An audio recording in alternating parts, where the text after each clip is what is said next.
Or just go ask if that guy, if he'll do it, Joel, if he'll do it again. All right, everybody. Sorry, we had a little bit of confusion there. We did. Someone had adjusted our cameras. So, the state of the. Let's do a quick reset here. We did start at 11 o'clock this morning with 79 players for this year's 2012 West Virginia State Magic Championships. After 7 rounds of Swiss, we are left with 8 competitors.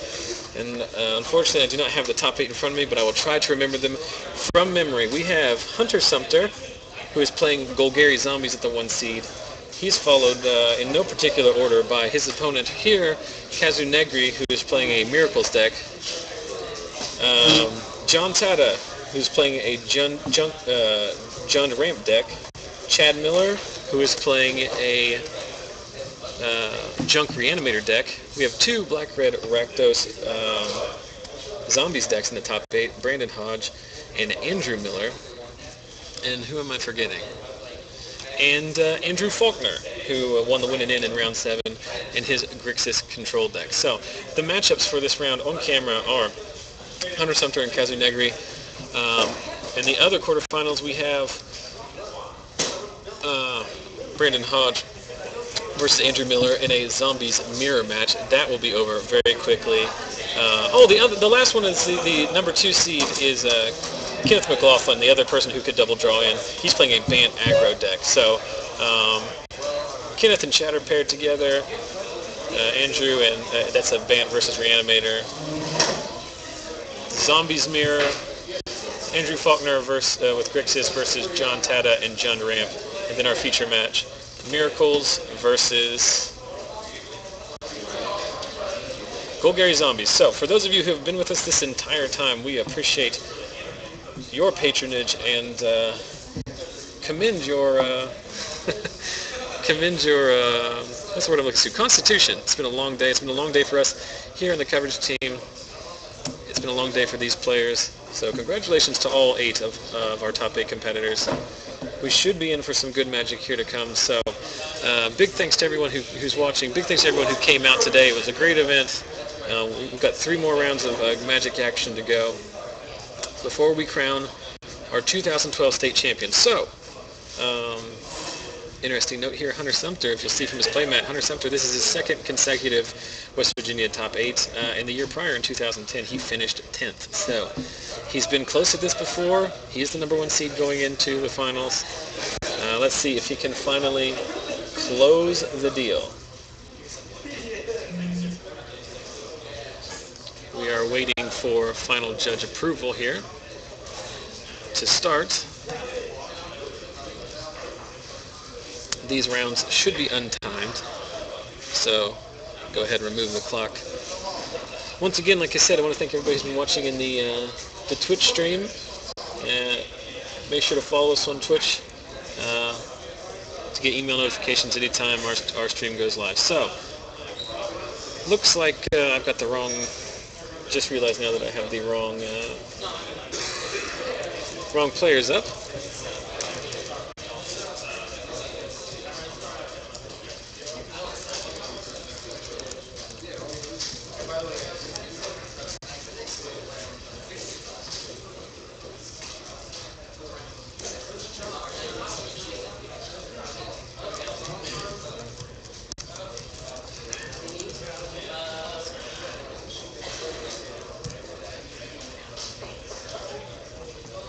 Should be squared away now.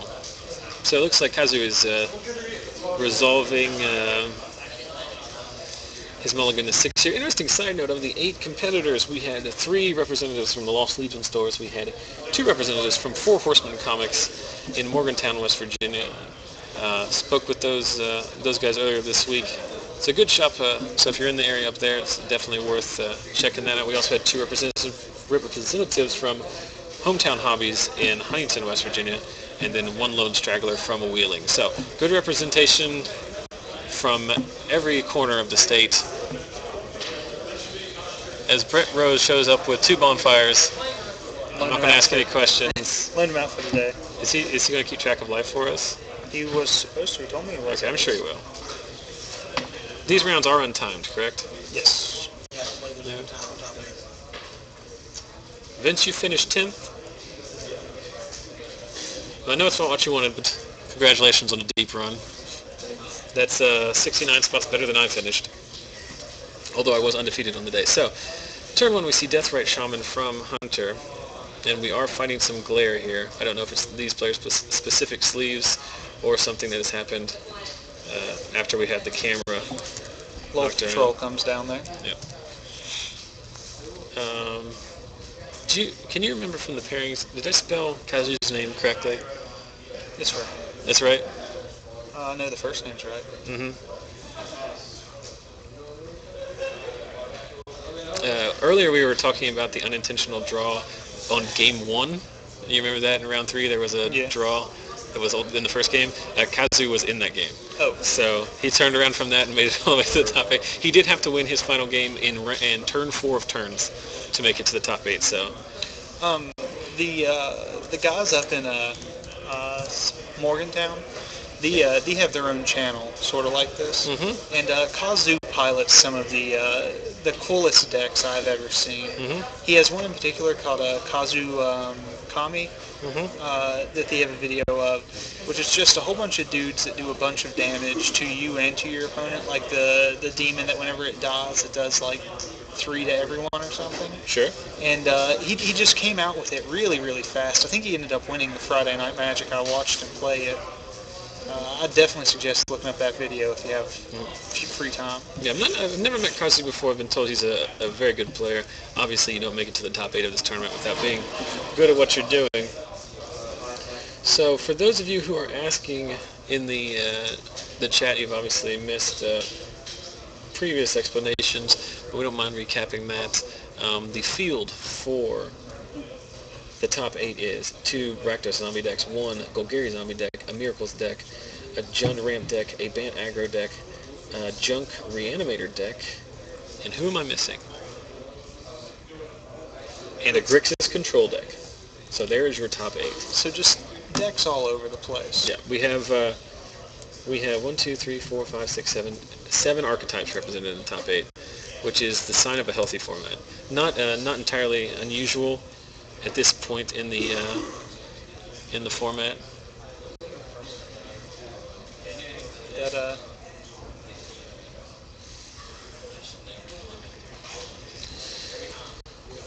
Jace lives there. I guess he's just going for the... I don't think he cares about Jace. Jace is not going to beat him. And Hunter is just playing green and black cards, so he does not have any burn in this deck. So his reach is limited. He's simply going to pound in here. Get while the getting's good. So he has 2 Drag Manglers, a Lotless Troll, 1 Deathrite Shaman against a Jace,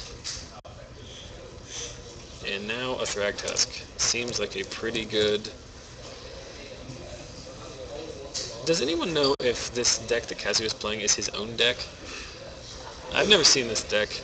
It has every color in it. It assumably is. I think it's very playable. I don't know if he's playing Chromatic Lantern, but if he's not, it's a mistake. I love that card. So, Hunterland's a relevant, excuse me, Cavern of Souls. You good?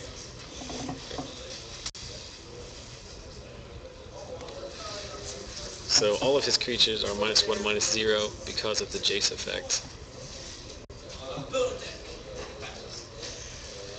So he gets in there with now an effectively 1, 2, 5?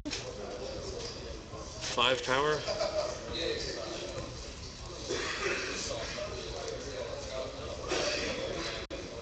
I mean, the Thragtusk just eats them, right? Pardon? Thragtusk? Thragtusk will eat one of them, yeah. Can't eat the Lotless Troll because he'll regenerate it. But other than that...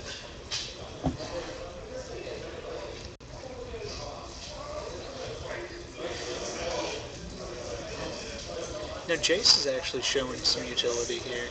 Because otherwise, this game would just be over. Yeah, it's very unusual that we've... most of the situations where we've seen Jace on camera has been a situation where the Jace player is either ahead enough where he's just digging for business, or is behind, but not in a sense that where the -1, -0 ability would really dig him out of the hole. Here, facing down four creatures, the reverse Anthem effect is pretty strong. Nice.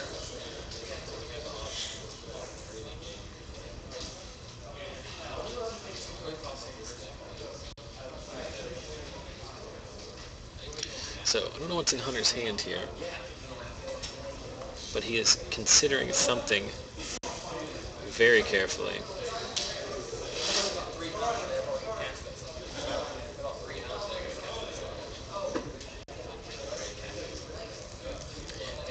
Have they said what the first place winner gets? What the prize package is? Yeah. Yes. They get, as we see a Jaros Messenger come down, dropping... Kazu to 7. Dropping to 7. The winner of this event is going to get, in addition to the playmat that they've all just won, they will be getting, the winner will get a plaque. They will get entry into all Lost Legion Grand Prix trials for the next year. Mm-hmm. Free entry into next year's state tournament. Sure. And free entry into the TCG Player 50K Invitational Tournament, which I believe is at the tail end of November or early December. Okay. That's a lot of good prizes there. Mm-hmm. And we said it before, and there's also sealed product. I forgot. How much sealed? I imagine the winner will get a couple boxes. I could be wrong about that, but that should probably be the...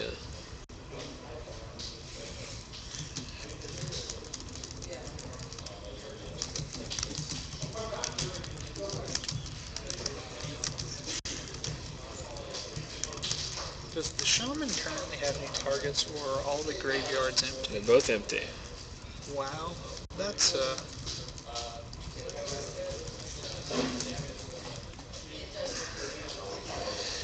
And that Shaman, which I imagine is probably one of in his deck, or certainly not a card you see a lot in these decks. The ability to activate it and drain life is pretty relevant. Gives him some reach. He's not playing the burn spells like we talked about earlier, so... The life gain is actually not irrelevant either. No, that probably won't come up in this match simply because the archetypes are so drastically different, but...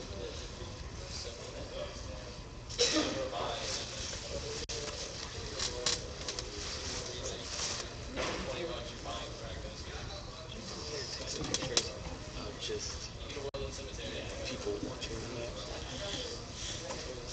Just like a wide shot. Yeah. Got a pretty decent audience here.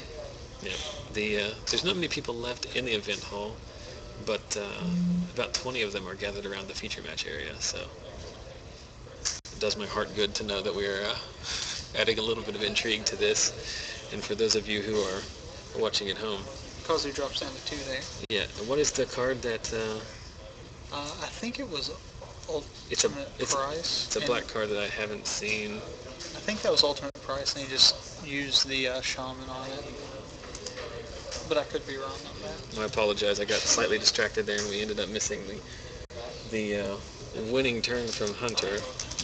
But to be quite honest, Game 1 is something that Hunter is supposed to win. In most of the matches we've talked to today, that I've talked to players today who are playing the zombie archetype, they're pretty much undefeated in Game 1s.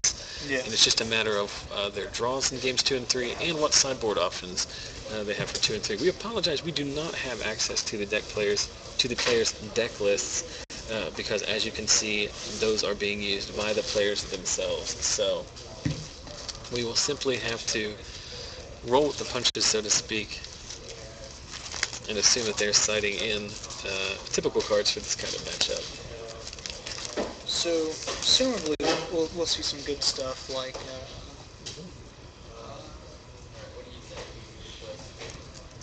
Wait, actually, you said Hunter had no burn at all, right? Mm-hmm. Hunter does not have any burn. So, it's one of the individuals in the chat pointing out. Hunter attacked him down to 2, and then ultimate priced his own messenger, triggering Undying and getting in the last 2 points of damage. So, Let's see. thanks to our ever-present... Michael Taylor. It is Michael Taylor, his former co-host. Michael Taylor.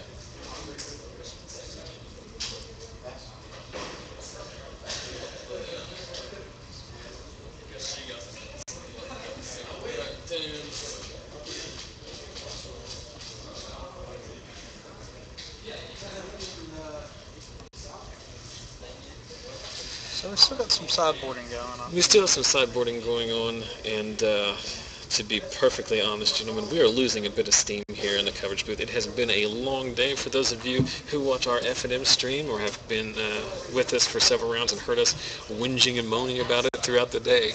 Our F&M stream ended at 11:30 last night. We left the shop at midnight. I got to bed at 1:30, and I was up on the road at 6 o'clock this morning to come and cover this event. Thank you very much. But that's none of your concern. We're here because we want to be here.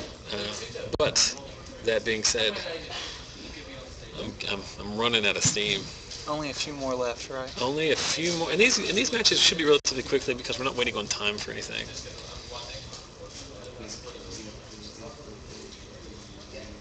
Doesn't matter to what side they have the libraries on. I think the closer one's easy to see, but That doesn't matter. it doesn't matter to you. Thank you. So we need to make sure we get Joel on camera here at least to let people see our third. When we came here today, it was just two of us for the coverage team, Brett and myself, and we do all of our own roadie work and setting up everything. Yeah. But when we got here, one of the Lost Legion employees. Yeah, one of the Lost Legion employees or one of the volunteers.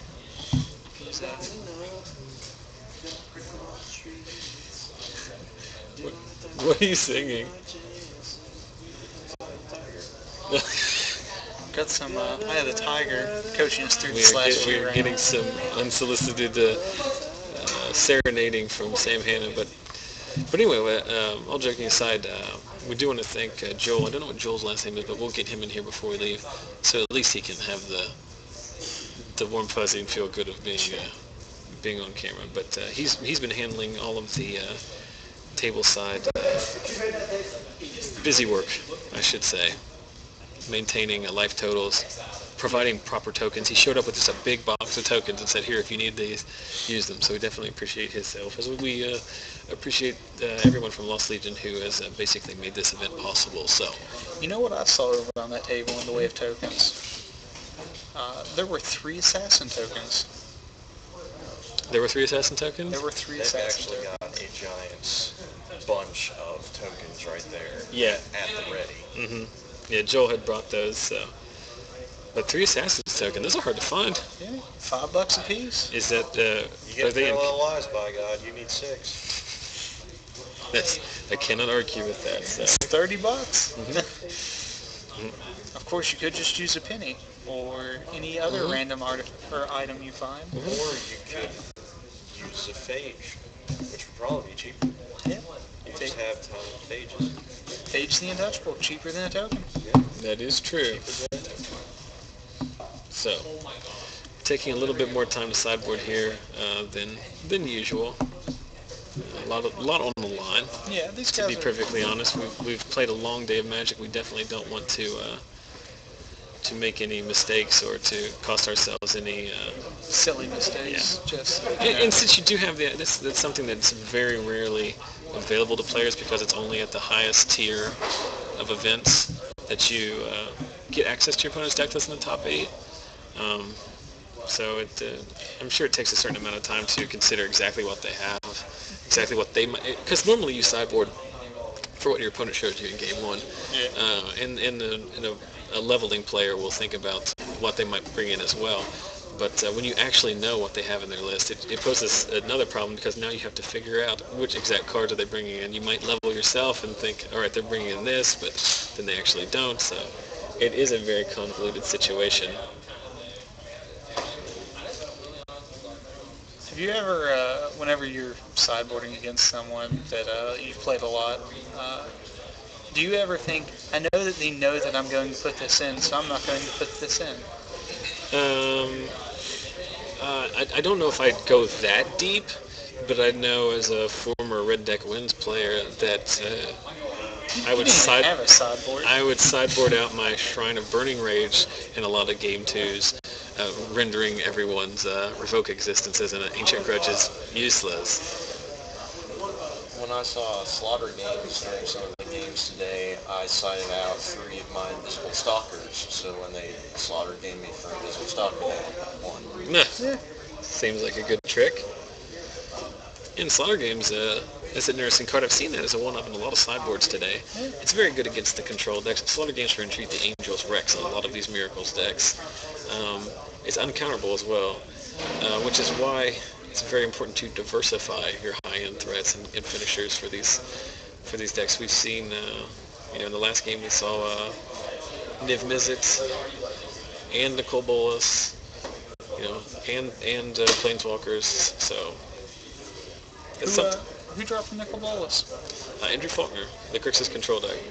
Was I away from the table? Yeah, that was during the 2 rounds where you were actually playing Magic, like we all should be doing. So, for the record, I was winning.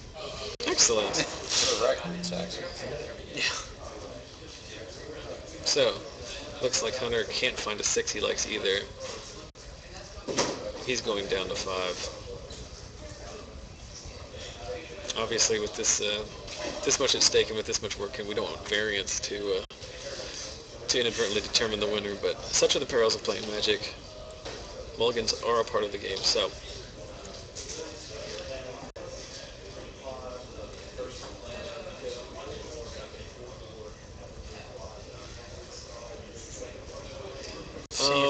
Someone is asking if we can get a deck tech on Kazu's deck. Had it been earlier in the day, probably. This late into to the event in the top 8, I just don't think that's going to be possible. If we have access to the deck list after the event, we'll try to get that up on our social media sites and on the YouTube videos when these get posted. But like I was saying, everything I've ever seen him play is just so much fun to watch. Mm-hmm. So we see a turn 1 Gravecrawler. No, we see a turn 2 Gravecrawler. Off that Guild Gate. That's a Woodland Cemetery. Oh, is it? Mm-hmm. Sorry. No problem. Drops down to 18 then. Mm-hmm. And then plays a Diregraf Ghoul. We're experiencing extreme glare now. I don't know what has happened over the course of the day. I think it's because someone has adjusted our camera, but we apologize for that.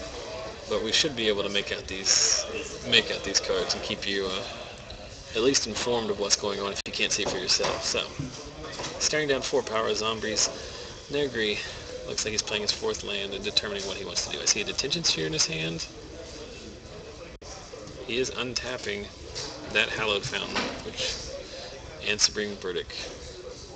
The zombie board is put off for the moment. Mm-hmm. And more importantly than that is Hunter reloads with a Diregraf Ghoul. He's only on 1 land. Yeah. And that land is now tapped now. Oh no. Taps the creature. Mm-hmm. Brings Gravecrawler back. Mm-hmm.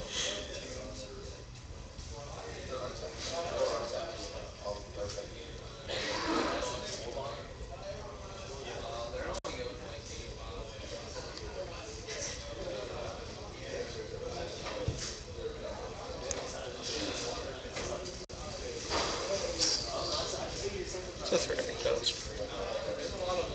Up to 21 Mm-hmm. there. Ouch.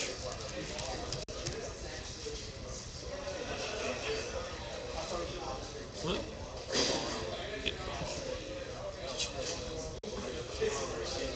What? They have it for 15? Oh, it's dropped a lot. It's about where it's going from. We got It's still a good deal. Scoop phase here. Yeah. So Hunter was never really in that game.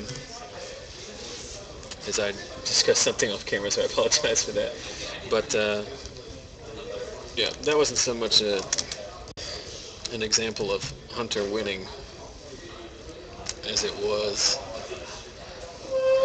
or Kazu winning so much as it was Hunter's deck just not showing up.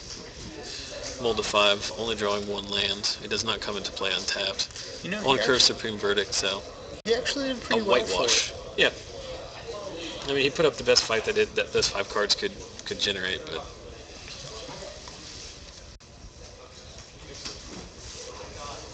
I don't feel like Kazu's deck is going to let him get away with stumbling like that. it. It is pretty tight for, you said it was 5 colors? 5. I don't know if it's 5 colors or not. We'll try to get clarification on that after the round is over. I know it's at least 4 colors because he's playing black, he's playing Vraska, and he's playing Detention Sphere. He's playing, he's got to be playing Lanterns, right? I would think he is. I haven't seen one, but to be fair, I've only seen a couple of his matches walking by this afternoon, and only these 2 games on camera where he hasn't played either, so. Looking over at the other table, looks like one of our quarterfinal matches is done. Not surprisingly, it's the Rakdos Zombie Mirror match. I'm not sure who won. I will try to... I'll tell you one thing. Huh? Rakdos Zombies won. Huh? Yeah. So, Sam Hanna is going to go investigate who won.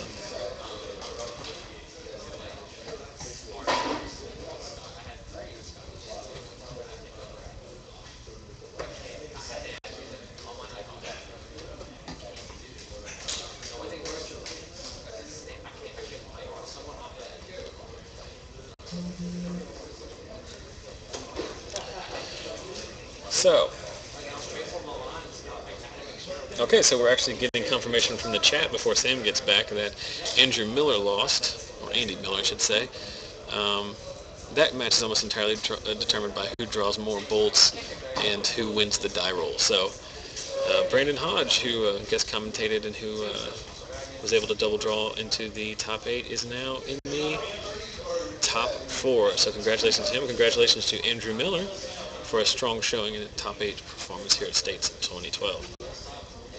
Again, taking a fair amount of time, so while they're doing it, once again I want to thank Lost Legion Games and Comics, not only hosting States this year on very short notice, but for also sponsoring our stream. We have a weekly Friday Night Magic stream starting at 6:30 p.m. Eastern every Friday night, pending availability. So follow us on Twitch to receive a notification anytime that fires off. Check it out. It's a pretty fun environment. About half Tier 1 decks, about half fun decks that people are working the kinks out of. It's a good time. Lots of learning. Yeah, a lot more humor involved in that one too. We've been trying to keep it close to the vest here today and give you a more journalistic approach, but we have a good time on that one. So if you have a chance, check that out. If you can't make your F&M, then you're more than welcome to visit ours. As we see Rancor come down on that Grave Crawler. I think we have a mistake there on the life total, which we're sorting out. Okay, so that card is, what is that called? Mana Bloom. Mana Bloom. I saw him play this earlier. I think this is part of the reason he can do the things he does with his mana base. For those of you unfamiliar, I will bring it up. But basically, it gives him a constant source of colored mana. He can pump it to then remove a counter every turn for any color of mana. So that might be his answer to Chromatic Lantern. And a Miracle Terminus off the top plays another Mana Bloom. And the next upkeep, since the 1 Mana Bloom is spent, he will be able to return that to his hand correctly. Yeah, replay it. I have felt so much crap today for playing Mana Bloom, though. You did? I love Mana Bloom. Well, a top 8 competitor is playing it, Yep. so... And apparently in that Rakdos Mirror matchup, Brandon pulled it out. Okay, Brandon. He went down to almost 1-3 both games, but he just had that little bit extra burn.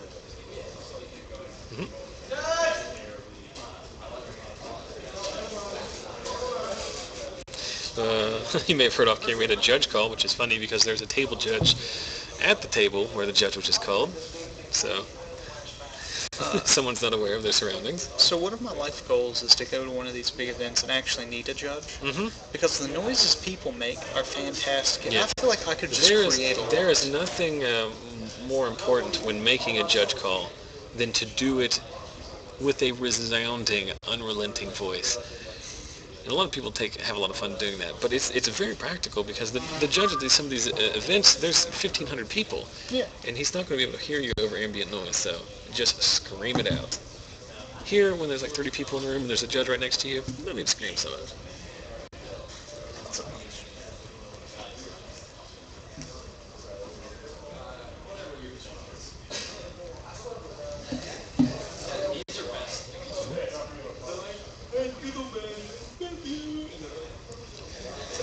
Liliana comes down. Mm-hmm. Liliana seems very good against the control deck. There's the ultimate price. So he's just going to be able to eat away his hand. And more importantly, if Kazu doesn't find something to deal with that Rancored Diregraf Ghoul, he's on a 2-turn clock here. He's got 5 He's down to 6 though, off of the tapping down. There's a Tamiyo tapping down the Grave Crawler. Mm-hmm. He has to find some way to interact with that Tamiyo though. As we see a Blood Artist.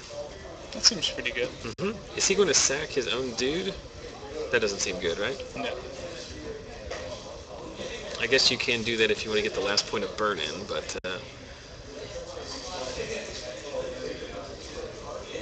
what did Kazu pitch there? What Planeswalker is that? Sorin. Sorin? If you were watching our stream last night, Max Turner was playing Sorin in his 4-color control deck, and we felt like that was one of the weaker threats that he had as Kazu lands. You never know what's going to come out of his deck. Yeah. It's every color. I don't see red cards in it. It's good stuff, dog day. I like it. The key here is that it looks like he's going to be able to ultimate Liliana. I'm not sure if that's going to help him win the game, but can't hurt too much. Mm-hmm. What would your piles be if you ultimated Liliana? My piles? It's too late in the day for me to think about that. Tamiyo, one of them. That's solid. Maybe just Tamiyo in one deck and nothing in the other. That sounds good. Yeah. Especially in this board state where it's lands and but the key here is now with that Blood Artist out, Kazu's effective life total is 3. Or actually with the Geralt's Messenger, if he doesn't answer with exactly Terminus, his effective life total is 1. Because the Supreme Verdict here just sort of kills him. Well, he'd have 1 life. So, Kazu up against it. I'm not sure what's in his hand other than the 2 mana blooms. There's a Jace Architect of Thought. He's going to have to -1.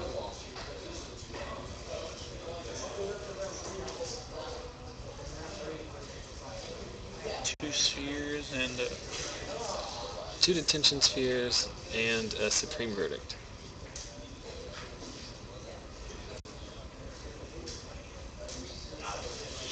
it does properly go on the bottom of the deck instead of into the graveyard. So, should be just attacking Kazu here. Sure. Down to 3. Make him sack his own Geralt's Messenger. Between the Undying Trigger and the Blood Artist, that's the final 3 points of damage that Hunter Sumpter needs to advance to the semifinals. So congratulations to Hunter Sumpter. Moving on into the final 4. Both games killing off his own creatures. Yes, to win. both games he did kill his own creature in order to get that last bit of damage in. So very interesting games. Very interesting deck from Kazu. I would love to get that deck list. In a different circumstance, if we had talked to him earlier tonight, I would have loved to have talked to him about this deck. I'm just not sure that it's going to be possible now, especially now that he's lost. I'm sure that's probably not the best time to try and discuss that with him. But congratulations to Kazu for finishing in the top 8 of this event. A strong run, a great performance out of him. So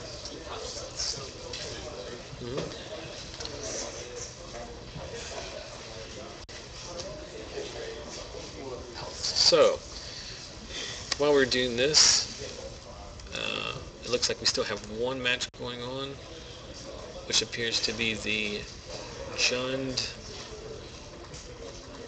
ramp deck of John Tata against the Grixis control deck of Andrew Faulkner. In the other match, I believe it was Aaron McLaughlin with Bant Aggro advancing over the Junk Reanimator deck from Chad Miller. So, your top four will be Hunter Sumpter playing Golgari Zombies, Brandon Hodge playing Rakdos Zombies, Aaron McLaughlin playing Bant Aggro, and the winner of the Andrew Faulkner John Tata match, Grixis Control versus Jund Ramp. To be announced. To be determined. So, while they are sorting up and finishing out their last bit of that round, I'm sure as soon as they get done, we'll fire off right into the next round.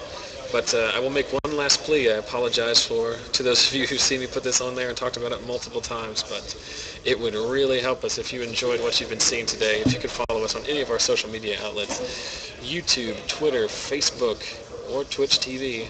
Our username on all of those is Zach Sells Magic. So if you want to get in touch with us, if you want to watch our archived footage on YouTube, if you want to see some of the pictures and videos from the event on Facebook, or if you want to receive notices anytime our stream goes live, follow us on one or all of these. Good things will happen to you. I'll tell you this, during our F&M stream every week we give cards away. What kind of cards? Rock, paper, scissors cards from Unglued. That is our inside joke there at the store. It's not really an inside joke, it's just our tradition. Sure. We start all our games with a playset of rock, paper, scissors cards. So we give a playset of those away. And starting next week, we'll be actually giving away other promos as well. So there are lucrative things that can come to you if you follow us on Twitter and watch our stream. So we hope you've enjoyed things so far. We're going to take a quick break here while we go and sort out what's coming up next. But we should be back shortly.